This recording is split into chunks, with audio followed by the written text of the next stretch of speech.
saw a return of Roman Reigns on Monday. I thought it was kind of interesting going in to that show that The Rock wasn't advertised. Obviously, he wasn't there. Cena wasn't advertised. It's Madison Square Garden. This is, even if it's a house show, you see Brock Lesnar show up too, right? And so they waited till the very end, and we finally got to see who the big surprise was, because you figured there might be one, even if it's a dark match after it goes off the TV. There's got to be somebody, and it was Roman Reigns. And what a way! I love they didn't play any music. He didn't hit the music, and he came down the ramp. I did hear people screaming, and I saw some fan footage, seeing him come out from behind Gorilla and the screens and come up that little side there and jump the railing. Does this set things up for you for a triple threat? I think it has to, right? Maybe. There's indications that say that's where that's going.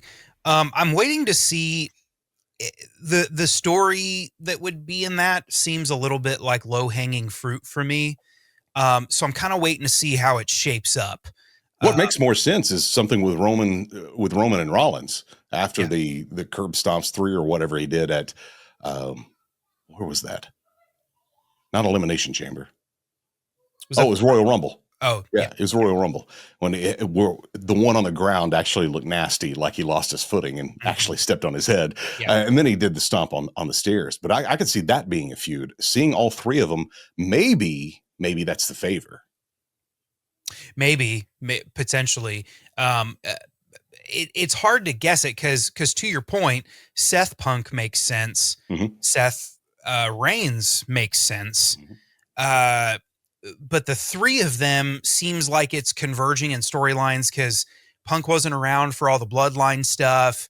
Correct. He had a little bit of a beef with Roman, around the Survivor Series time, but he's really not affected by Roman Reigns over the last years. Yeah. So again, I think it could, it's a box office match. It's three of your most heavy hitters, in the company right now, sure, all in a massive match. It's going to be good, but is it going to have the why? Have the why. Yeah, that is what we always look for, and where you have consistent stories that roll there, at least more recently, and definitely more than the others, we'll say. You have a lot more storylines and a lot more whys happening in WWE. So this one kind of stands out when you see that there's not a definite why of why all three of them should be in the ring together. You brought up Survivor Series. Yes, they had a little beef at Survivor Series, but they teamed together too, and they won the match. And then everybody raised a one, and of course Punk did the sleep. Yes, and that just looked like happy-go-lucky when it was all said and done. So where this beef comes in with Roman Reigns and CM Punk, they're going to have to tell something pretty quick, because we're just over a month away from night number 1 of WrestleMania. That's insane. I can't believe that. We were just there a year ago. We were just there. Not in Las Vegas, in Philly, but yes. This time last year, we were like, I would have taken Vegas over Philly, if I'm being honest. Yeah. No offense, Philly, but Vegas, probably should. Although it's still a beef with me, will be until it's done, and it probably still will be a beef with me afterwards. That you're doing it on Easter weekend. That's a travesty. Yeah. You can't go to Sin City on Easter weekend. Yeah, that's right. Can you? Maybe the airfare is nice and low. it could be nice and low. I've been seeing in another piece of my profession, I work with some stuff in Vegas for a syndicated show that I work on as an executive producer, and we do a lot with Fontainebleau, and that's where. Of course, I'm not going this year, and that's where the Hall of Fame is going to be. It's also, they did a joint post on Instagram, the official hotel of WrestleMania 41. I'm like, yeah, of course it is. Yeah. Of course it is. And I'm not going this year. I work with you guys, but I'm not going this year. So yeah. A little bitter about a couple things. Is this my chance to kind of sort through some of that? You know what grinds my gears?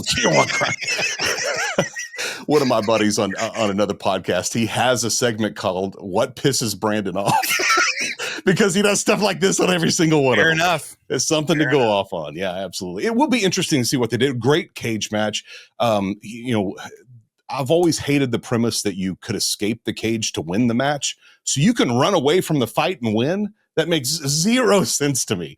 Pin the guy, submit him, and just the whole point is not to let anybody else in. And I also kind of wondered if they really even had, were they at the place and had a feud going where they typically would have, people separating them or run-ins on one guy or the other. So they had to put it in a cage so nobody else can, get to the match and they settle it in the ring.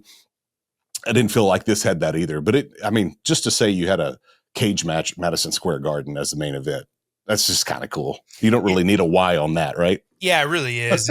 And again, to jump on the cage match bashing wagon, I almost think it's something that like happened accidentally. Cause if you look at old school cage matches, there was no door.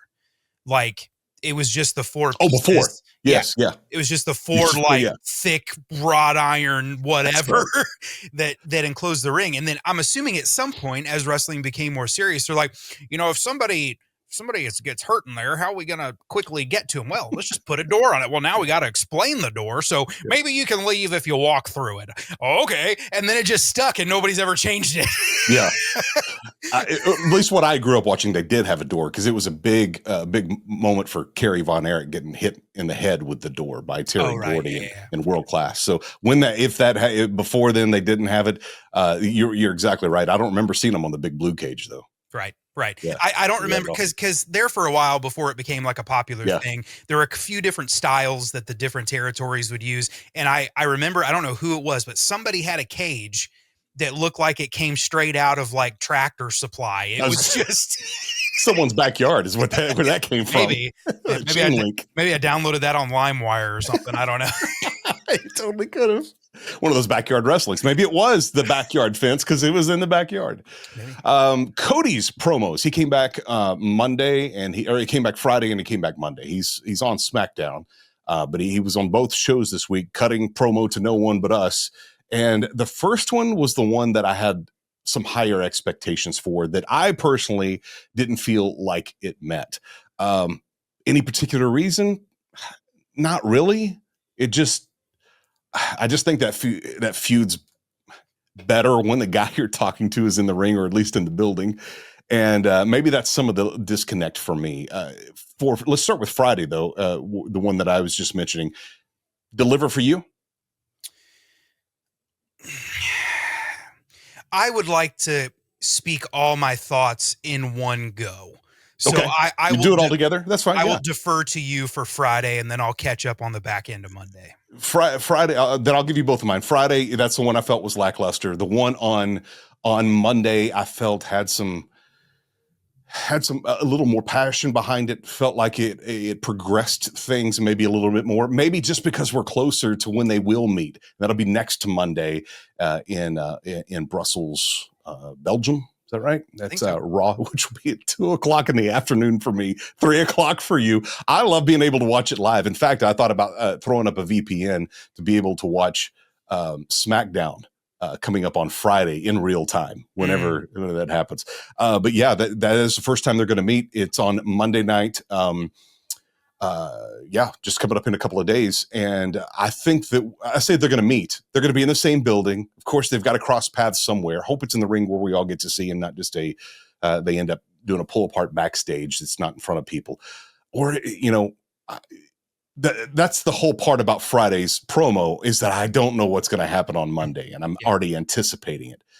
On last Friday, I knew it wasn't going to go anywhere, and I felt like Cody kind of felt that too.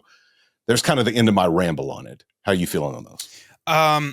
I've been lackluster about everything since the night of Elimination Chamber. Mm-hmm. And here's why. And this could potentially be the first mistake. Maybe not something I don't agree with, but maybe like an actual mistake from, the guy that totally knows what he's doing. Okay. Doing his podcast in his room. Like me. Exactly. Yeah, exactly. I don't know if you guys know this. This is my bed. This exactly. is not a dedicated room like in an office building. This is my house, and that's my bed. So anyway. It's where the magic happens. This is a story that doesn't need a reason to be told. And there's a confrontation that I reference as one of my most favorite confrontations of all time, centered around a WrestleMania feud, Do you remember what that confrontation is? Yeah, it's Undertaker and Triple H. That's exactly right.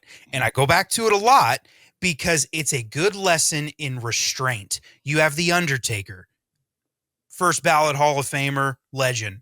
You have Triple H, first ballot Hall of Famer, legend. Going in this year. Exactly. Yeah. What story are you going to tell? No, it's just two giant Mount Rushmore personalities, two greats that are going against each other. Yeah. It should have been the same thing here. The story is that John Cena is a bad guy now. Cody doesn't need to get in the ring and talk about John this and John that and you used to be good. No, it doesn't matter. I don't care. It's not that now is not the time for the John Cena redemption story. That comes later maybe. But it's frustrating to see them trying to fabricate this story when I've been in since the moment. I'm in. Yeah, exactly. You don't need to convince me. So Cena's going to come back. We don't care what Cody thinks. We don't care that Cody has something to say. We're not even focused on them two fighting each other yet. We're focused on why, John, why? And Cody coming out and doing these promos, I think has hurt that because it's distracting from the list of priorities that we should be hitting. The first thing is why. Why did John do this? And it doesn't necessarily have to have anything to do with Cody. It probably has nothing to do with Cody and everything to do with 17. So wrapping up my rant, I feel like Cody doing promos over this run, waiting on John, I think it was a mistake. I think it would have been better even for him just to not be present, sell the beating a little bit more. I know that 2 weeks without your main guy's a lot. I get that, but we did it with Brock Lesnar for like 10 years. So, That's true. So anyway, I wish they would just let the story breathe. But I also have no reason to doubt them at this point. So both promos, very lackluster for me. I didn't want to hear from Cody. I wanted to wait to hear from John, and we're just going to see where it goes. You wanted to wait to hear from John. It looks like that's going to come up on Monday. So before I give you my thoughts, I'm going to turn the tables on you. Okay. What do you want to hear from John on Monday? Ooh,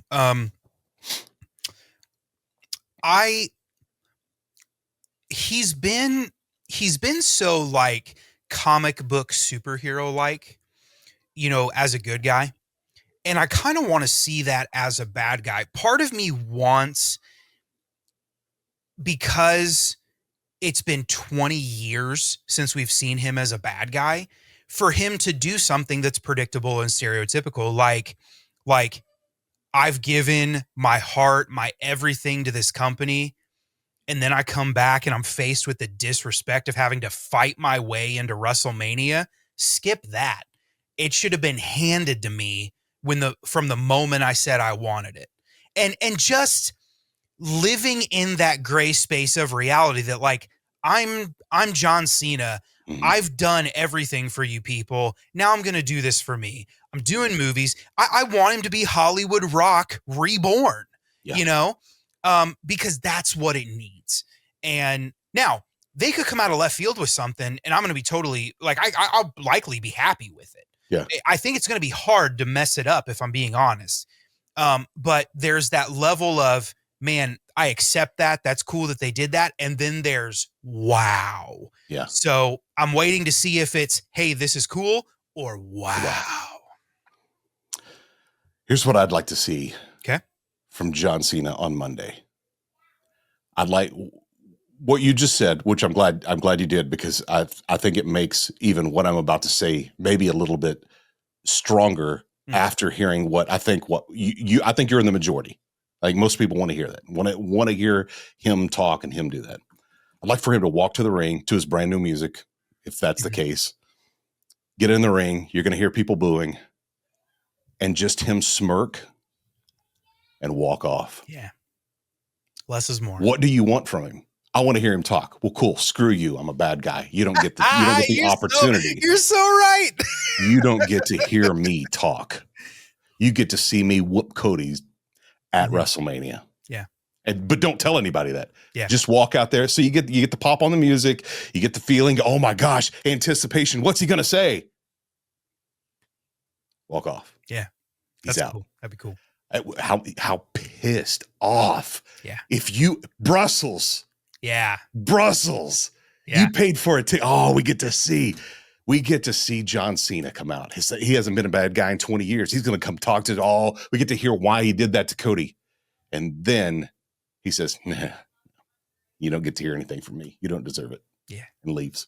Gets back. I think they should show. So on game day this year, they had something where they had to do with Kirk Herbstreit. Mm-hmm.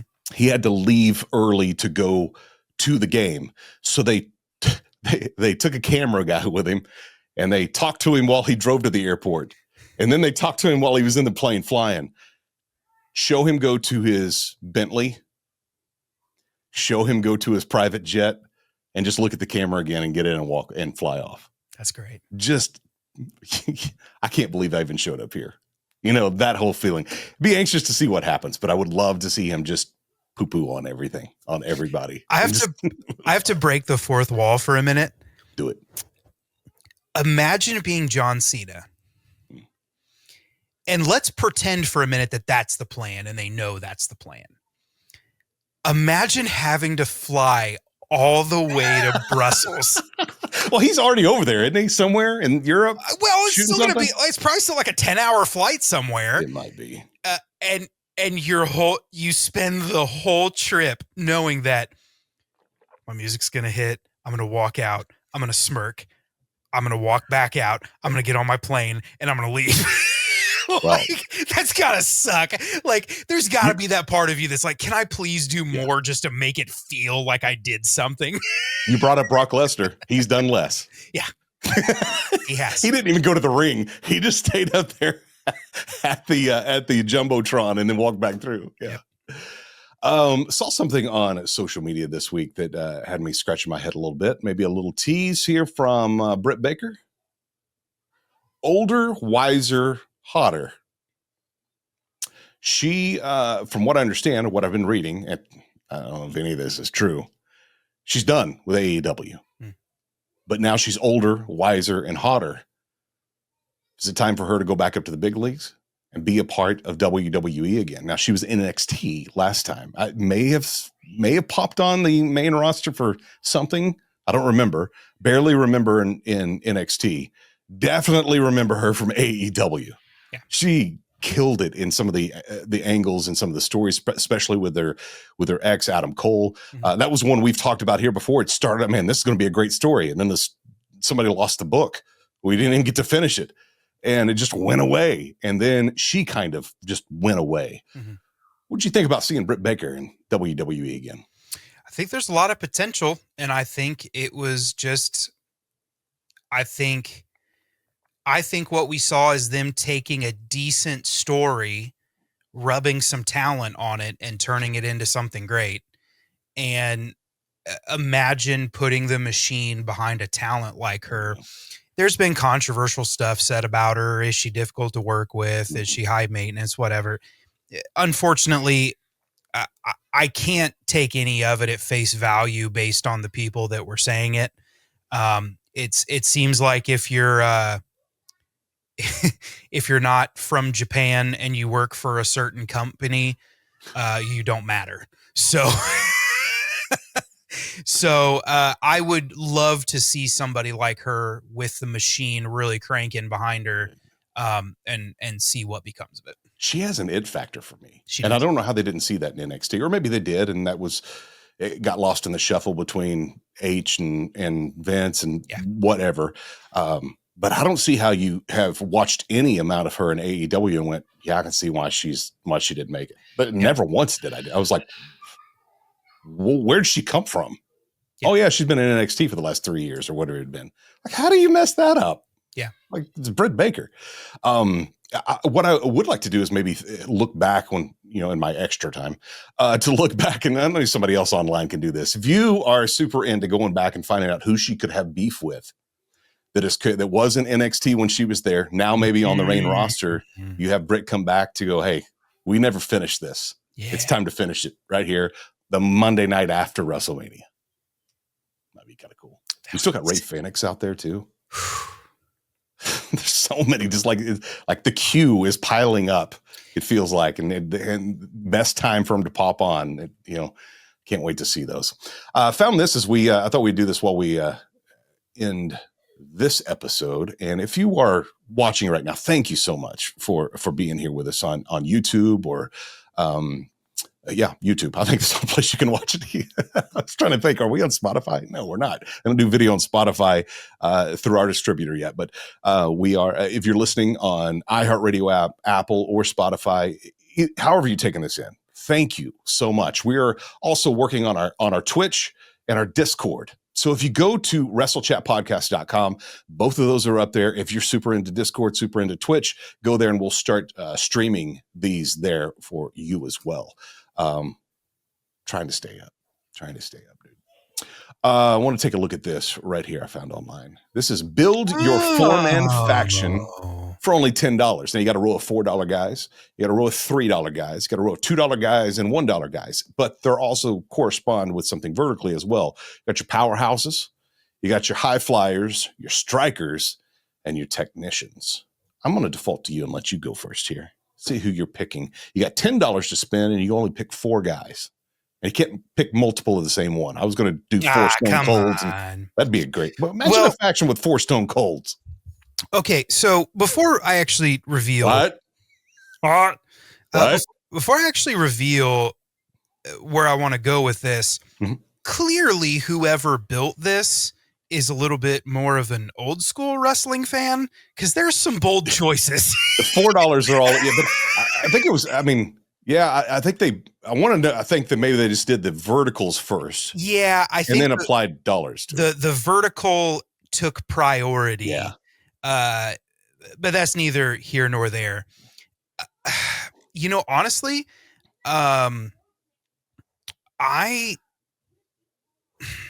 it's 4 guys. Now, for those of you just listening, I'm going to give you this. Top row: John Cena, Rey Mysterio, The Undertaker, and Bret Hart. They're all $4. Second row is The Rock, Eddie Guerrero, Shawn Michaels, and Kurt Angle. They're $3. Stone Cold Steve Austin, Jeff Hardy, Randy Orton, Daniel Bryan, $2. And that's also WWE. That's not Bryan Danielson. And then what if you put him on the $1? And then in the last row, you got Roman Reigns, Rob Van Dam, Seth Rollins, and AJ Styles. And they're all $1. All right, here's what I'm going to do.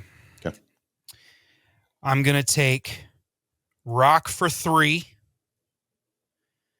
I'm going to take Roman for 1. Okay. I'm going to take...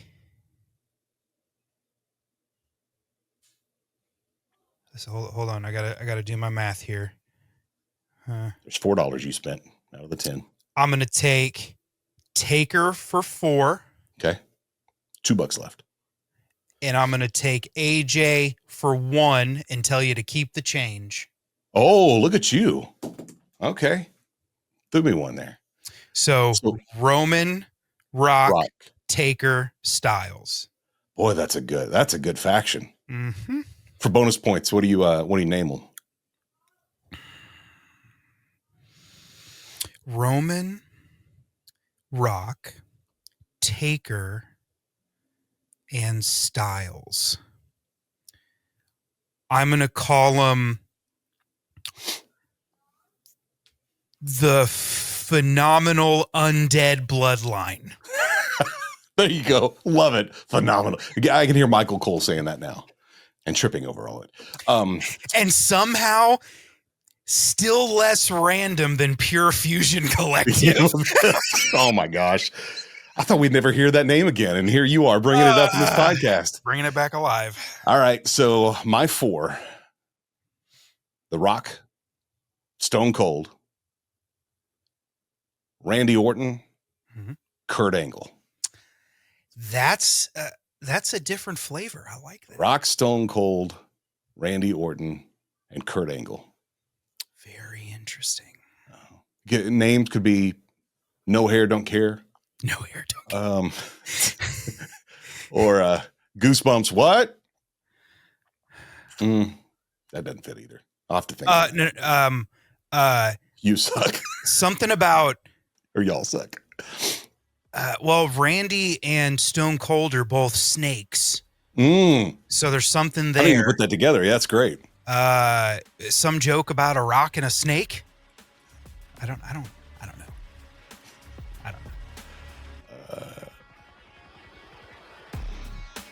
Yeah, I'll have to think on that one. Yeah, I like that. I didn't even think about the snake part of it. That's good. Yeah. The rattlesnake and a viper. A rattlesnake and a viper walk into a bar. Yeah, that's how we end the show this week. Thank you guys so much for tuning in. Looking forward to SmackDown on Friday, tomorrow night. Looking forward to, of course, to Raw. Now, SmackDown is going to be on Netflix outside of the U.S. at its or at the time of it being live. We're the only ones in America that will not get SmackDown live unless you use a VPN. I'm not even sure how to do that to get Netflix up and rolling from wherever they are over in Europe. But Monday, that will be live on Netflix for us here, and that's going to be. I'm rearranging Monday right now. I'm sure I'll watch at 2 o'clock. That's 3 o'clock for you. You wind down. You end your day watching Raw at work. I'm busy. Do not disturb on your door. That'd be it. That'd be it. If you haven't liked or subscribed to this channel, wherever you're taking it in, whether it be YouTube, whether it be on one of the audio apps, love if you did that. And give us a rating, drop us a note, let us know what you think and what we should be talking about, and maybe even come up with your own faction. Drop that in the comments. We'd love to see those too. Thank you guys for hanging out. Michael, good to see you again, buddy. Thanks for having me. I appreciate it. See you next week on the Wrestle Chat podcast.